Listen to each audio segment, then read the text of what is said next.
2010 Vancouver!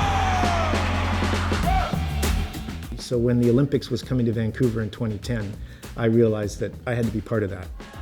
I applied actually for a vice president of human resources. You know, I'm a bit of a hands-on guy, so I like to say that I got to ski most of the Olympic runs. They needed to put a fourth man in the bobsled for a test run, so I was there in about 2 minutes.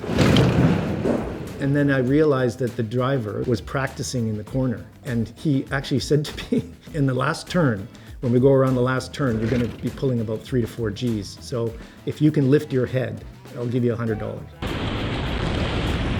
There's no way I could have lifted my head. If you look at all the Olympic venues in Vancouver, they're all still in use. It wasn't about making a profit, it was about making BC better.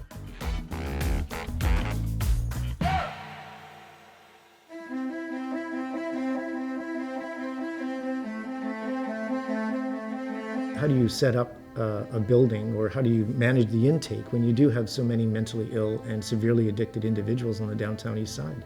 But the problem I realized very quickly was not just the getting people off the street, but there needed to be an exit strategy and there needed to be some kind of treatment.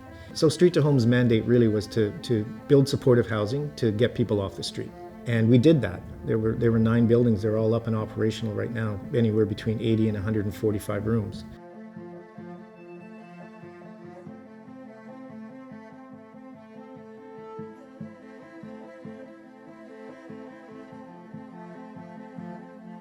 My first assessment of St. Paul's was it was a 120-year-old building that was about to fall down. And the St. Paul's site where we currently sit sold for $1 billion to a local developer. The vision for the new hospital is one that I think will transform healthcare, not only just in Vancouver, but in BC and across Canada. Every room will be a private room with its own bathroom in the new St. Paul's. We're also building a research building right next door that'll be connected by a sky bridge. And what's going to go in there is a clinical trials unit, phase 1, 2, and 3. And the phase 1 clinical trials are important because it'll be the first non-cancer phase 1 clinical trials unit west of Ontario. And we're building the first dementia village in Comox that basically takes in people with all different levels of early onset dementia and Alzheimer's.